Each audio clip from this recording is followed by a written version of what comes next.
Welcome everybody to Women in Leadership, to our Lead Like a Woman circle. And I want to introduce you to my wonderful friend, Fawn Germer. Gosh, Fawn, I've known you, it seems like forever, but at least 20 years. Yes. And I met Fawn at a regional American Association of University meeting for the Southeast region. She was our guest speaker. And we started talking and became fast and furious friends. And when I was president of the state AAUW, Fawn spoke at my conference on women in leadership. And so I asked her, would she step up and speak to us? She's been through a lot, met a lot of cool people. And so I love this. Fawn once had a boss hole, and I've had a few of those myself, and tell her that she would never be more than she was at the time, a reporter. She sure showed him. Fawn is the irreverent, which I also love that, beloved best-selling author of 9 books, including the Oprah book, Hard-Won Wisdom. She has been a keynote speaker for more than 80 Fortune 500 companies and was nominated for the Pulitzer Prize 4 times. Fawn's books was rejected by every major publisher in the US, but Fawn would not give up until it was the #1 nonfiction bestseller that Oprah loved. Fawn is also the co-host of Hard-Won Wisdom podcast, chosen as one of the top 10 women's leadership podcasts of 2022. My friend Fawn. Hi, everybody. Okay, so we're doing this virtually, which means I have to ask you to please, I don't care if you're in your pajamas and look like hell, but please let me see you. It's so hard for me to talk to when names. So come on. Come on. It's not hard. I've even done it with no makeup on. Here's one. Come on. There's 2. Yes, I'm feeling the love. Okay, Rhonda needs a second. Okay, give you a second. Who else? Come on. Some may not have cameras up. Remember that. They have cameras now. We know that. They are hiding because it's a bad hair day. Oh God, I have those every day. That's all right. I just want you to know you're making this a lot harder on me. So, hey, I am Fawn. I am here in Hilton Head and have been speaking and working out at Hilton Head Health.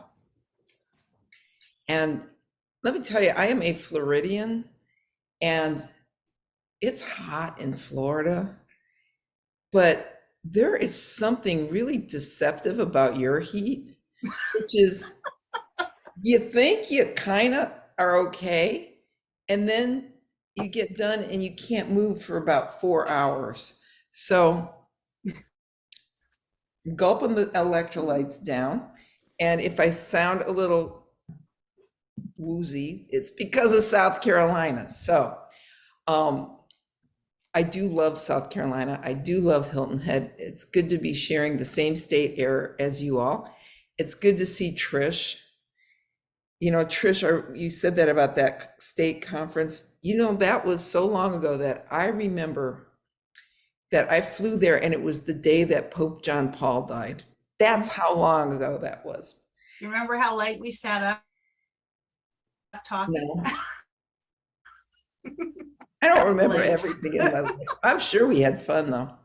Trish is good people, and so I'm always happy to help her. And I'm glad to talk to you all. It's been a good week. I had a really good speech in Atlanta, and Trish knows that I've been going through some stuff lately. She reads my bio, and it all sounds like everything is all great. And the one thing I've always said about careers is they do this, right? And when COVID hit, can you imagine what that did to the speaking industry? Because there were no conventions. And so, and this is the roundabout story, I had a cycling accident. Yes, here's another human. So I had a cycling accident. Some guy walked into me on my bicycle, and thank God I had my helmet on, but it gave me a head injury. And for a little over a year, I really struggled with that. And it was so bad that they thought I may have had early onset dementia. Don't worry, I'm good. I'm not going to mess up today. I'm healthy now and happy. But the need for good insurance became more evident because I was paying a ton of money on the marketplace and it wasn't covering anything. And so I took a job.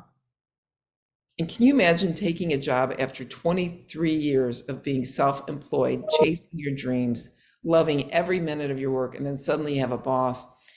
And I thought, I've just got to do it. I got to get these benefits.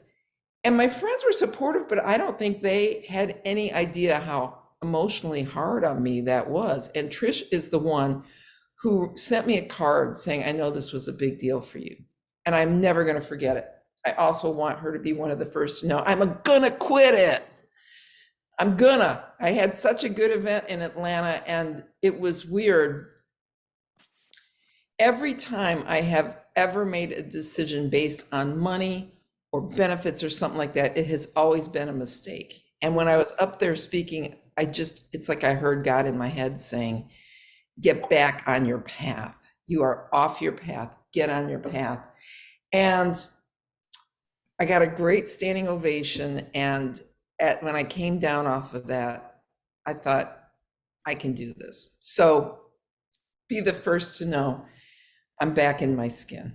It felt when I walked in that convention center, people were calling out to me, and I could feel myself getting taller. And what was so interesting about that was that I didn't realize I had made a decision that was making me feel small. And in our life, there are times when we do that. We get off course. And when I tell a story about me, I hope that you understand I'm really trying to tell you a story about you, because there's so much in common with what happens. And sometimes we get off course, and this could be something professionally, but just as much in a relationship, because we've all been in bad relationships that we should have ended sooner, correct? We've all had moments in our lives when we think, oh, this isn't quite right for me, and we hesitate. And I'm finally learning at this point in life that there's no time I knew there was no time to waste. I've always been good about that, but that I have to shorten the discomfort when I sense something is wrong. And that is what I'm going to do here. So anyhow, last night, I wasn't quite sure what you all wanted. So I picked some of my favorite things I like to talk about. And I thought we could do that. And let's just see. This looks like it. There we go. So, and I called it Hard Won Wisdom because that is my name of my podcast, but it's also the name of my first book. And it's really what everything that happened in my life was learning things the hard way and kind of beating my head against the wall and finding my path. So I want to start with this. I love this slide because that little cat looks like my late cat, Evil Willie. And Willie, he was this little guy, and he would look in the mirror and he would see himself as the king of the jungle. But most of us don't do that. Most of us look in the mirror, we see our flaws, we sell ourselves short, and we don't realize that we have everything inside of us to do whatever it is we want to do. But we make ourselves feel small. And like I said, I had a couple months to remind me of what it's like to feel small. And we don't have to make that choice. One thing I want to tell you, if you're talking about leadership, and I've been so lucky over all of these years as a speaker to meet all these super accomplished, great women leaders. And I found out there is no special DNA that separates you from those people who are at the very top. And one thing I want to tell you is the ones who look like they have it pieced together better than anyone else are just as bad as the rest of us. They're tough on themselves too. The one thing that they're good at doing is pushing their insecurities aside and pushing through that. We just recorded a podcast on Friday with the woman who is so senior at Siemens Corporation that she's in charge of all global security for Siemens. And that means basically she's the one person most involved with protecting all of our power grids in the world from hackers. She has this huge job, And I said, did you ever have any insecurity or feeling like you were an imposter? And she looked at us and she goes, I have spent every day of the last 44 years waiting for someone to come and say, you're an imposter, you're a fraud. She goes, I never got past it. Now, she has done tremendous things, but can you imagine how much she could have reduced her stress and boosted her effectiveness if she had realized she wasn't an imposter? She's not. You're not. You're good. But we got to get behind this insecurity that holds us down. Now, I'm showing you a picture here of a woman who really changed my life. And many of my books, I interview great trailblazing women. This woman's name was Christine Hughes, and I talked to her in the very beginning. She was probably the third superwoman that I interviewed.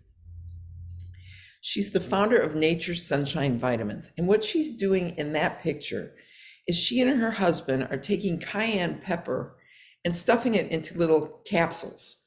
She had an idea, no college degree, 7 kids, and $150, and turned that into a company that this year will make $450 million. That's where it started. And I said to her, wow, what's your leadership style? And she says, well, I get up in the morning and I go to the closet and try to find something that fits me because I'm overweight. And then I go out in the world and just try to do the best that I can.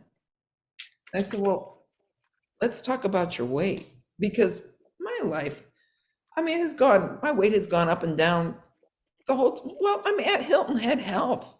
This is a place where you work out and eat 1,200 calories. Look, it's a battle for all of us. She says, I go and find something that fits me because I'm overweight. I said, let's talk about your weight. Do you mean to tell me, I just read that you have 5 houses, all this money, you've achieved all the success any of us would dream of having. And do you mean to tell me that you have low self-esteem? And she goes, oh God, yes. And I said, well, maybe you need to get some therapy. And she laughed and she said, I'm 65 years old. If I can't figure it out by now, I never will. Well, when she said that, I started asking all of these women about their self-esteem. And I found out that almost universally, it didn't matter whether I was talking to someone at the lowest ranks or the highest, everybody has a self-esteem issue.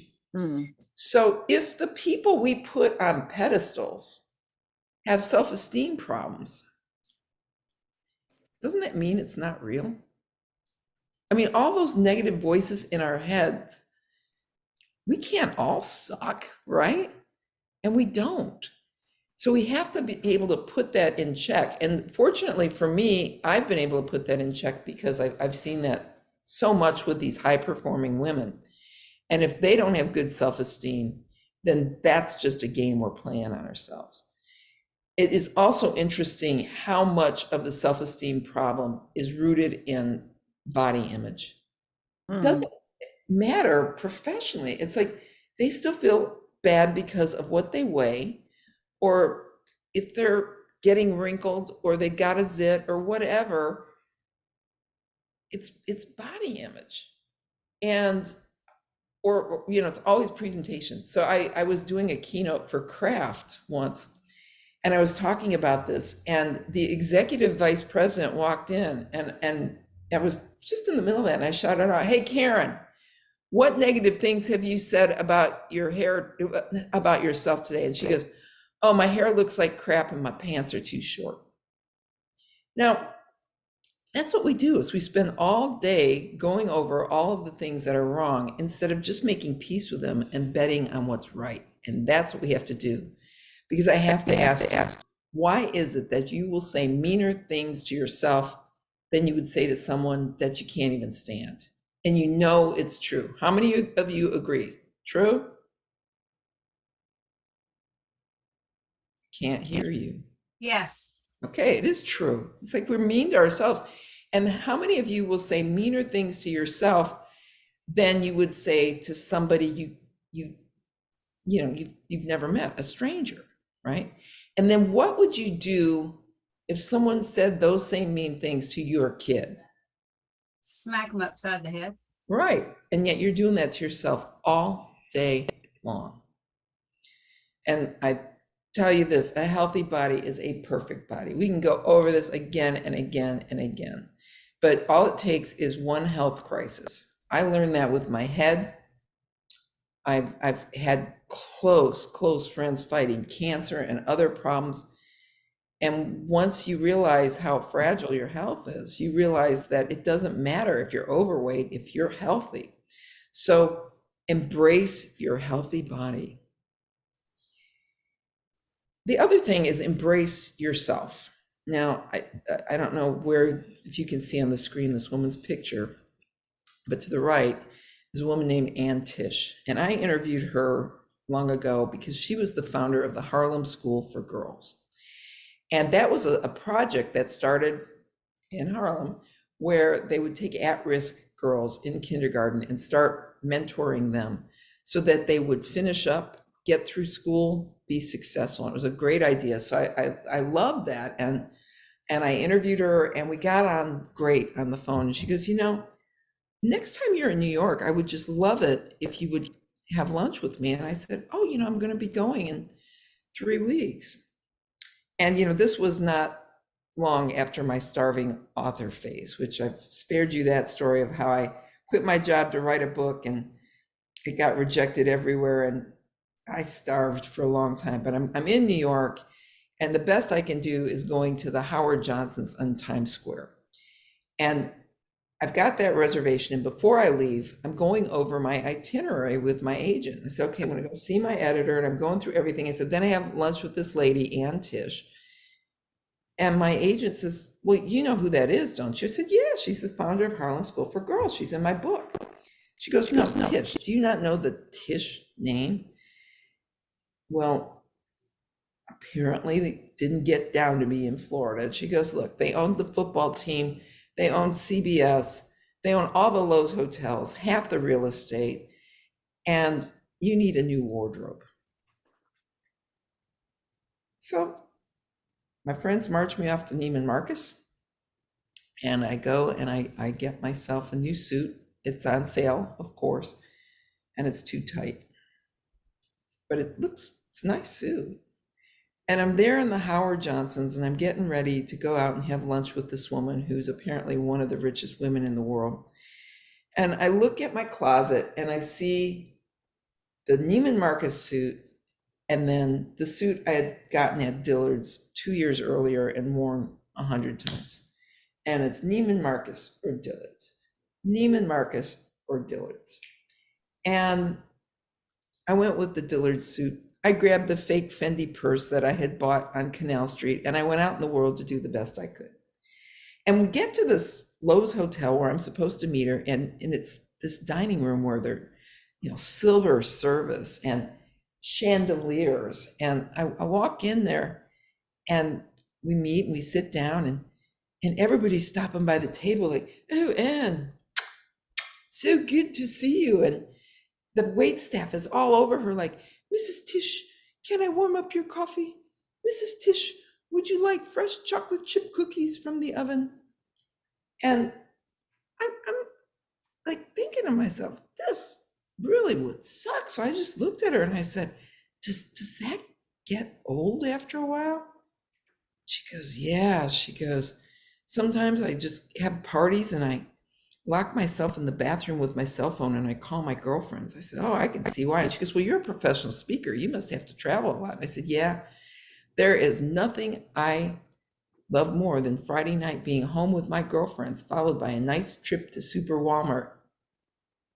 And she just looks at me and she says nothing. And I'm like, oh no, I just told this really rich lady that I'm a Walmart shopper. And then finally she says, I just love Target. I said, really? She goes, yeah, I was in Super Target 2 weeks ago and I spent $400 and the lady said to me, Mrs. Tish, would you like to save 10% on your order? And I said, why, yes, I would. Well, I told that story a ton. And I sent her an email. I said, I have told people all over the world that you shop at Target. She goes, Fawn, I shop at Kmart too. The point of it is that if I had worn the Neiman Marcus suit and talked the way that I thought I was supposed to talk and been the person I was supposed to be, we never would have connected. And instead, I bet on the best thing I've got, which is me, Fawn, a little bit sloppy, the Walmart shopper who's just real and real fun to be around. And that built a friendship. And when you go out there and you start dealing with people, don't be intimidated by anybody because you've got it inside of you. Everything you need is right there. So bet on your authentic self. This line is my mantra. Don't let security be your dangerous anchor. It was born when I was leaving that bad job where I had that boss hole, and I spent 2 years trying to get that bully boss to try to appreciate me and be nice, and he never did. And so I got a different job, and as I was thinking of leaving to go from Colorado I was a newspaper reporter, to go to Tampa to be an editor, I started thinking about what I was going to lose. I was going to lose my great health care, my 401k, 5 weeks of vacation.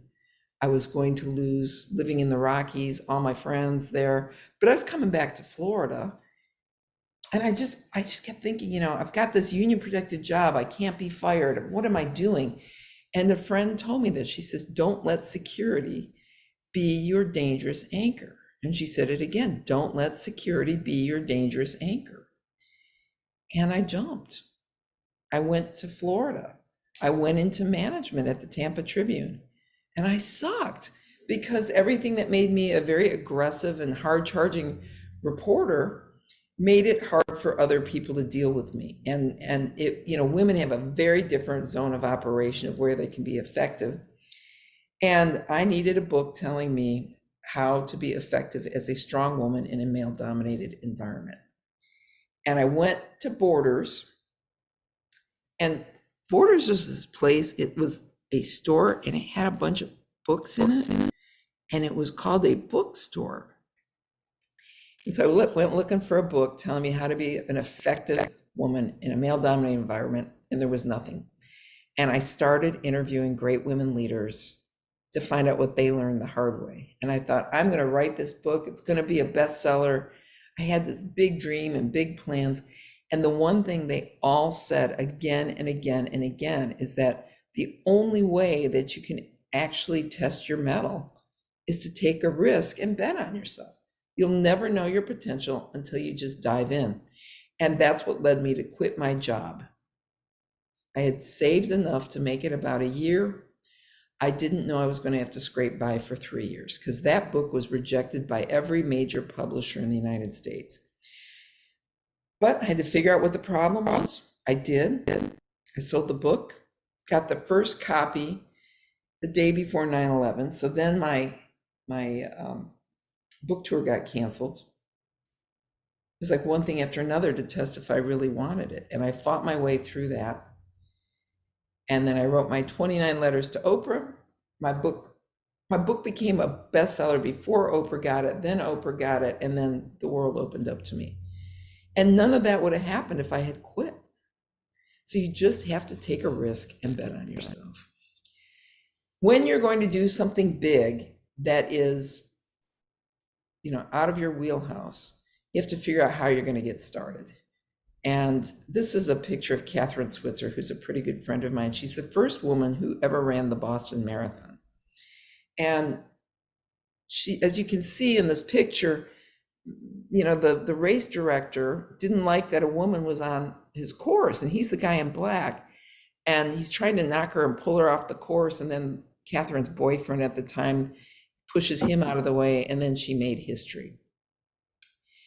And since then, she's done a lot of speaking, and she works with women so that they can get into their strongest physical self. And I said, what do you tell a woman who has to lose 100 pounds? And she said this, put on your shoes. And I thought that was the most insightful wisdom that I think I've ever heard, because it always helps me. It means just get started. Hilton Head Health is a wellness institute that focuses on weight loss. So there are a lot of people who have severe obesity issues. And the one thing they realize is that in one day you feel better because you just started, right? So you put on your shoes, you walk 3 blocks or a mile, but you just get started. Well, it's not just about physical activity. It's if you want to do something different with your life, take the first step. You put on your shoes. Now, it's very important that you have a plan for your success, right? I had one for mine, like I told you. I was going to do the interviews for my book, write the proposal, sell it at an auction where they were going to bid for high 6 figures, maybe 7. And then it would come out in the middle of the night. This woman would wake me up and say, "Hello, Fawn, this is Oprah." And then I'd get on her show and she'd love me so much, she'd take me to the condo that night for dinner with her and Stedman and Gail. Things never go according to plan. Believe me, I looked like I was failing all the way. I've written 9 books now. And it looked like that first one was never going to happen. Because life doesn't unfold according to plan. It's got its own plan. You know, weak people see obstacles and stop. Strong people expect obstacles and know they will find a way. And there are some of the rejection letters that I got for my book. Let me get a sip here. Parched because of South Carolina.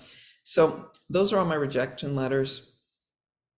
If you read them, you'd realize it was like the universe was screaming, "You are never going to succeed. This is not going to happen." But guess what? It did. I love this. I did not draw this. I would make one change to it, but this is it. You see the top slide shows your plans, correct? And then the bottom is the universe's plans for you. So you're riding along and then you fall down and you have to traverse those boulders and then you climb up again and then you have to cross the ladder and then you climb some more and then you fall down again and you have to cross this moat and then you climb again and then you think you're there, but no, it's up and down and up and down. And then you have a big down and then a thundercloud, but you get through it and then there's sunshine at the end. I love that, except the thing that's absolutely wrong about it is right after you're at the top, it goes back down. You know, it may not be a plunge. Life is like this. I've had good years, I've had bad years. And, believe me, those COVID years were not good for my career, but I had some fun. You have to learn to rock and roll with life because it's never going to be as easy as you want it to be. But if you're strong, you can do just about anything. This piece of advice came from Kathy Casey, a friend of mine who's a CEO, and she was on a panel of mine. It says, living within your means gives you real power. And I think that's the best advice I ever heard, because if you have a lot of debt, you can't make the choices that let you chase the big dreams. So if you're in debt, work on getting out of it. Don't amass more debt. Always live within your means so you have some choices. You can come and go, you can bet on yourself. And then you just have to know one foot up in front of the other and you're going to get where you need to go. So here is a picture of my butt on that ropes course. And I am not the most coordinated person in the world, but I learned on rope courses, if you take it once. Phone number with this? 803-924-4939. Somebody needs to mute, please. I've learned on rope courses that if you just keep doing it one step at a time, instead of seeing how hard the whole thing's going to be, you get there, you get done. You just do it a little bit at a time. And that's what happens when you encounter obstacles through everything in your life. You just do a little bit and a little more, and then you'll get where you need to go. You just have to have faith that if you take the next step, you're going to get there. The other thing is you're going to have moments where you fail. Now, this is a picture of a woman on a paddleboard. I don't have a picture of me on one. I probably wouldn't post a picture of myself in a bathing suit. Not that I have ever hid, but we don't need to advertise that, right? But I was on my paddleboard. I got a paddleboard years ago, And it was something I was really proud of was I hadn't fallen that whole first year that I had it. I just kept going. And I thought, I am the best paddleboarder ever. And then one day, a jet ski came by and threw a wake at me and dumped me in the water. And I got on my board, and these guys in this fishing boat near me were laughing. And I said, "Hey, got a beer?" I had a beer. And that's the most fun I ever had paddleboarding. This is what we do is we try so hard to maintain balance and keep control over everything in our life. Life is an out of control thing. Sometimes you fall. And if you just know that you can just get back on and get moving again, everything's fine. You don't have to kill yourself trying to be perfect, and you don't have to kill yourself trying to control everything. It's not going to work. So sometimes you just have to let go and go in the drink. Sometimes you fail. It won't kill you. I think that's going to be too long for us today. So, this is my core coping strategy, and I learned this by having a mom that was sick for 20 years. This is not a sad story. Trish met my parents, didn't you, in the very beginning, right? My mom had a stroke and she was paralyzed, and then 10 years into it, she got Alzheimer's. And I learned a lot from all of that. I learned from when she first got sick not to waste a minute. And if you all add me on Facebook, you'll see I don't. I mean, here's today. Hang on. This is me, not me, but this is, you see that? This is at 6:42 in the morning because I like sunrises. I hate getting up for them. I mean, who wants to get up at that time? But if I'm on the East Coast, I'm going to get up every single day for the sunrise because it's beautiful. It's the best free show you can ever get. Most people never get up for them. There aren't a lot of people out there. But I know from what happened with my mom that I don't waste a minute. And I always try to make something different every day happen every day so that every day matters. And then when things get rough, I learned the fastest you accept, cope, and adapt, the faster you can get on with being happy. So my mom never once complained when she was sick, not one time. And let me tell you, there were times when that woman was in pain. She was my hero, and she was so tough. And I knew when the Alzheimer's was starting, she was repeating herself a lot and then all the time. But I knew the day was coming when she wasn't going to have her voice anymore.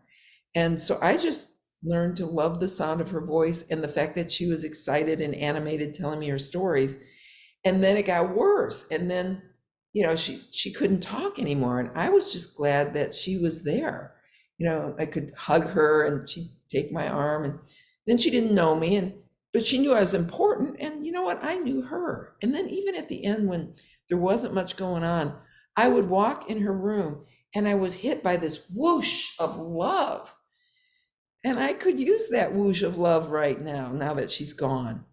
So I relished in it while she lingered. Lingering is nothing that I want to do. It's not your choice. But if you can accept it, cope with it, and adapt to it, you can find happiness in the moment. So I think I did a pretty good job of that. I had a great time loving my mom the whole way from beginning to end. Now, here is a little brief video of me on my 60th birthday. My 60th birthday, I was expecting beautiful weather, kayaking with all of my friends, a party, just wonderful fun. And instead, a hurricane blew in. Somebody on my Facebook feed that I used to work with shared the same birthday and posted, I should make a copy of that and post it. My birthday really sucked because of the weather, but thanks for being so nice, right? Well, here is me on my 60th birthday.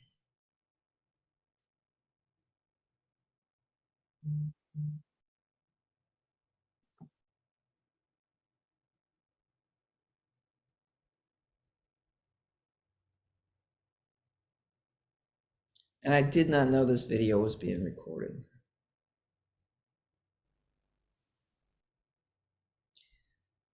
So there you see the gratitude prayer. Just, I'm so happy. I'm so happy. I'm healthy. I'm alive. I'm getting soaked. What difference did it make? I was living my life. You make a choice on whether you can be happy every single day or not, right? If it's raining, it may not seem like anything that's open to you on your birthday.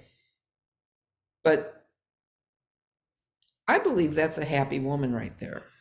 Don't you think? Oh, we don't need to redo that. And let's see, I'm going to wind this up with this because I know a lot of you think constantly about what you need to be doing better, how you're going to fix the things that are stressing you, how you're going to deal with this financial thing, what you're going to do to get through it. And if I learned anything, it was that every shitstorm ends. Every shitstorm ends. Every last shitstorm ends. Sometimes we have to find a way to make it end, but it ends. And as bad as life can be at times, it ends. You know, I had in 2013 the worst year of my life. You know, I had a breakup. Then I bought a house that was supposed to be move-in ready. And you know what that means is get ready to lose all your money. Then 2 days later, my mother died. 2 months later, my father died. Then my best friend dumped me. I mean, there's a long story to that. I didn't know she was in an abusive relationship, but at that moment, I've lost everything, right? And the one thing that kept me going was knowing it would end. Even when you think it won't end, it will end.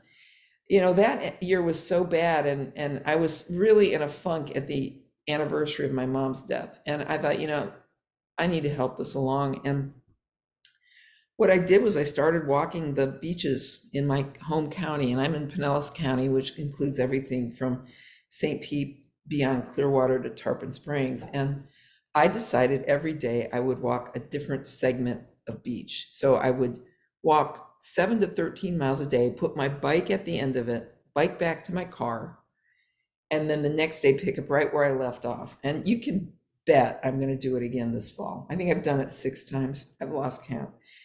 It's 60 miles. That first time I did all of our barrier islands, which is hard because you have to boat out to some of them. I don't do the barriers anymore. But by the 4th day, I remember waking up thinking, where am I going today? And you know what that was? That was hope. That was hope. And so I kept walking, and then I finished after 2 weeks. And I remember kneeling in the sand and just writing one word, and it just said done. I was done with the walk, but I was done with the pain. And sometimes you take charge of it. First thing you have to do is realize worry is not going to save you, right? I love this quote, Dalai Lama. If you can do something about a situation, why worry? And if you can't do something about a situation, why worry? So live a happy, fulfilled life. Be kind to yourself. Believe in yourself. Understand that sooner or later you're going to figure it out and everything will work out okay. And that everything you need is right there inside of you. So thank you so much for those of you who did turn your cameras on. I appreciated seeing you. And those who didn't, I know you must have a good excuse. And let me know if you've got any questions for me. And if everybody wants to open up your, unmute yourself and you can ask questions or you can type them to me. But one thing I do know, Fawn, that out of shit, the lotus blossom blooms. Yeah, right? Yeah, absolute truth. For So, sure. Any questions? Feel free. Don't be scared. Yes, I was listening to you about the woman that started an organization for at-risk girls.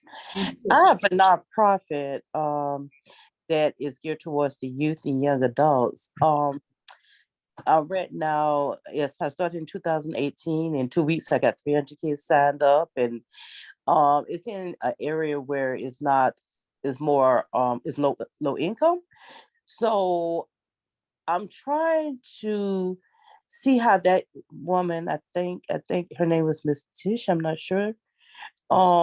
navigate getting funds and sponsorship in order to help her organization thrive?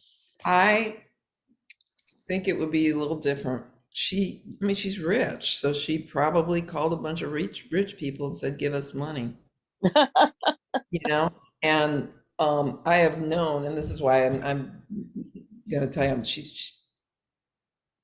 every time I tried her to get her to do things for my causes, she's got her causes, and that's kind of where they are now. They do have a foundation you could write, the Tish Foundation, so check that out. Okay. But I think there's some news stories because they had a lot of trouble getting that thing launched legally, and then they were able to do it. Mm-hmm. Okay. And I do apologize. I'm not showing my face, but I'm not dressed, so Put on your bra. My voice is good enough right now. But thank you for sharing so much. Oh no, it's been a fun day. Amen. I have a couple of questions here. Can you repeat the quote about how smart people expect rejection? I went to write it down, but by the time I found the sticky note, I couldn't remember the entire quote. Yeah, sure. Here, let me go back to that. Why? Now you just finished telling. So I'm going to ask a question.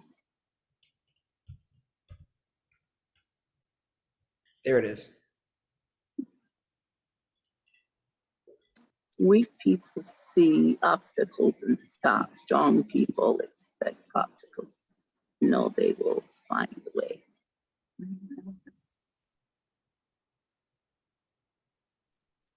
Got it. And the other question I had, if I can find it, and my mouse keeps wanting to go where it doesn't want to. If it's the one in the red block, oh, okay, that's it. Okay, Mia says thank you. Any other questions? I have a question. I certainly hope you can hear me. I can hear you. Oh, wonderful. Good afternoon, everyone. This is Zora, and I'm beautiful. I'm Yes, checking in.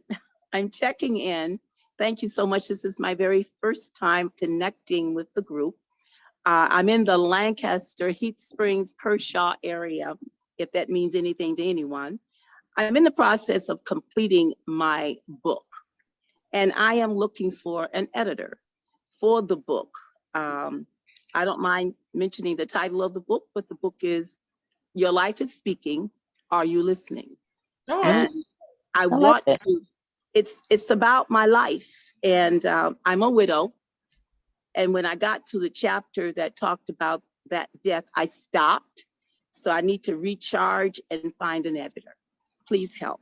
And I have enjoyed you tremendously. I'm doing this on my phone because I'm out of town, so I do not have access to my computer. But I applaud what you're doing. I'm so happy to be connected with this organization. like I do some book editing, but I'm pretty expensive. And the way to find someone more affordable is there's an app called Reedsy, Reedsy. Reezy? Reedsy. Let me make sure of that. I'm pretty sure that's right. Yeah, Reedsy. Thank you. And you can find someone there. Thank you.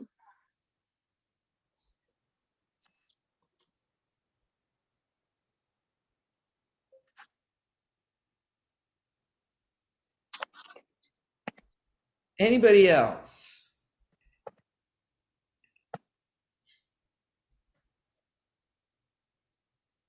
Yeah, sorry, Fawn. I put mine in the chat, but I don't know if Trish is frozen or what. Maybe she won't be able to read it. But I wondered if there was I wondered if there was a specific person who gave you a lift that you needed, a mentor or a friend. When? At what point? Lots of them.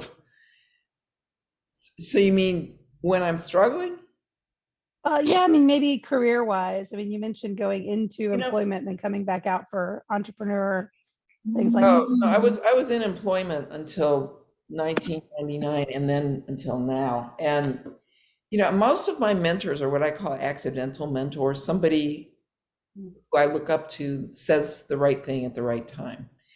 And you have to be able to hear it.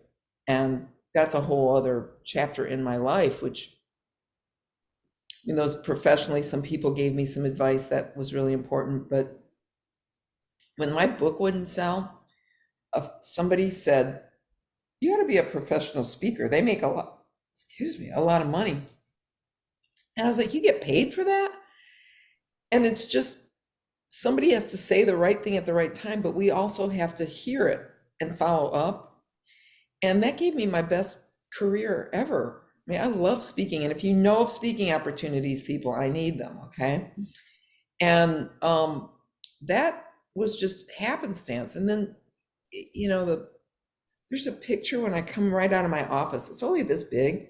It's a square, and it's a picture of my friend Connie, my dad, and my mom sitting at one of my first book signings. And they're all sitting there like this.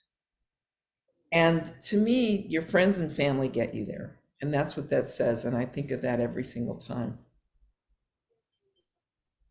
Mia asked, how do you get started as a public speaker? And I think you just kind of covered that. Well, the other thing I should tell you, I mean, it's the National Speakers Association. It's a lightning strike. I had a guy yesterday tell me, oh, I'm going to be a motivational speaker and talk about my journey. And I'm just thinking, no, you're not. Because it's like you just, and I didn't say that, but I know how this business is. It's just very hard. And when he told me his story and what he wanted, the reason I was thinking, no, you're not, is who is going to pay to hear that story? Because if you're going to make money as a speaker, you got to be able to speak to a corporation. Associations to an extent, but they have to be willing to bring you in and think that what you're telling them is going to resonate with the people and what they want. So if it's a sad story, unlikely that it's going to be marketable. If it's empowering, probably, but you got to have some juice behind it. You got to have some credentials. So the thing I hate about the speaking industry is that there are a bunch of real leeches who are coaches who will tell you how to make a lot of money as a speaker. And you know, unless you can figure out who's going to pay you, you will not do it. And it's a cosmetic industry too. It's like, if you're older, it's harder to get events, right? And I could sit here and complain about it, but I was a speaker when I was younger, so I benefited from that. And so but you have to be able to present yourself. I always tell people, join Toastmasters and don't quit your day job until you got it. Because I had quit my day job, and what happened to me is a lightning strike. There is no reason except that I just didn't take no for an answer. And that because I was in communications, I knew how to take one thing and exploit the hell out of it. And I'll tell you one reason this would never have happened if that hadn't. When Oprah endorsed my book, that changed everything, because suddenly I wasn't just somebody who's written a book, and you pretty much have to have a book if you're going to be a speaker, but I was someone who had written an Oprah book. And every email had that quote about how inspiring I was, and everybody wanted an Oprah author. So that was what worked with me. Yeah, Oprah validated me, but they also tried to steal my book. I wrote those letters and they weren't going to credit the book. And I started to hear from people that I had interviewed that they were doing something on what was in the book. And my publisher fought back. That didn't matter, but it was one of the women in the book who was the head of the Small Business Administration, Aida Alvarez. She said to them, you are stealing this woman's work. I will not do this unless you credit her, and you need to credit her because I'm not going to make a secret of what happened here. So then it all happened. Skies opened. So. More questions? Well, thank you for coming to my rescue. Oh, no, it's my pleasure. Thanks for being patient, my friend. Oh, no. You know, as I wrote you, I know what it's like. It's difficult, and it can sometimes, yeah, we live by our choices, or as the great man said in Danny DeVito said one time, the choices you make dictate the life you lead. Oh, So yeah. the choices we make and owning those choices when, as you say, you're going to fail. But failure is not true. Failure is a lesson. It is. You learn. Oh boy. You learn. And most scientists have millions of failures before they have the success. And Yeah. that's how they, Oh, didn't Edison have like 600 light bulbs before one worked? yes, true. And so, but I'm sorry that the heat in South Carolina, be glad you're not in Columbia. It's usually worse there. There's that heat strip that goes through the state. Hilton Head is humid as hell. I grew up down in that area, so I know what it's like. But I'm like you though, I don't like early mornings. I hate them. But if you don't get up early, sometimes you miss some of the most beautiful things, and fog in the mountains, sunrise, whatever. Yeah. And sometimes you miss things if you Your don't get up. cat. Oh my God, that's so funny. Now, this is Stella. Stella is my Zoom cat. She will ignore me all day. But Yeah. if I get on Zoom, she's right in the middle of it. Yep. And- My coconut does that too. And you, I'm sorry. That's interesting. okay. So as promised, I would get you off early so you can, you know, make it to your next adventure. And so let's, if there isn't any more questions, we'll meet again next month. I believe we already have a speaker lined up. Do we have a speaker lined up for next month? We have 2 we're trying to figure out the scheduling between, so Okay. we'll announce it soon. But and if you know of any speakers, these, I find that the last few of these have been really, really great. And of course, I'm a little, you know, prejudiced with Fawn because she is one of my favorite people. And so glad to have met her. And I think it was serendipity that we met each other and have been in and out of each other's lives for over 20 years now. So I'm just, you know, thrilled that she could help me out. And she is on LinkedIn. So if you aren't on LinkedIn, get on LinkedIn with her. Tell them that I'm terrible on LinkedIn. I'm only on it because I'm supposed to be, and I pay someone to post for me. That's okay. She Get has a on blog. Facebook. That's Facebook. She has a blog, which is very good. And I have 3 of her books. Hard-Won Wisdom has all my little sticky notes in it from my, and underlines from reading it from, and it's autographed. And I think it was Ride Sally Ride, which was your second. Mustang Sally's, yeah. And I have that one, and the last one you wrote, of course, and there's a reason for that. She actually mentions me in the first chapter. So The first paragraph. yeah, so really special. We just happened to connect again on LinkedIn and through Facebook, and the rest is history. But she has some great books, so buy her books, read her blogs, and thank you again. Thanks so much, everybody. Have a great day. Thanks, Fawn. Bye-bye. Bye. And okay, ladies, thanks.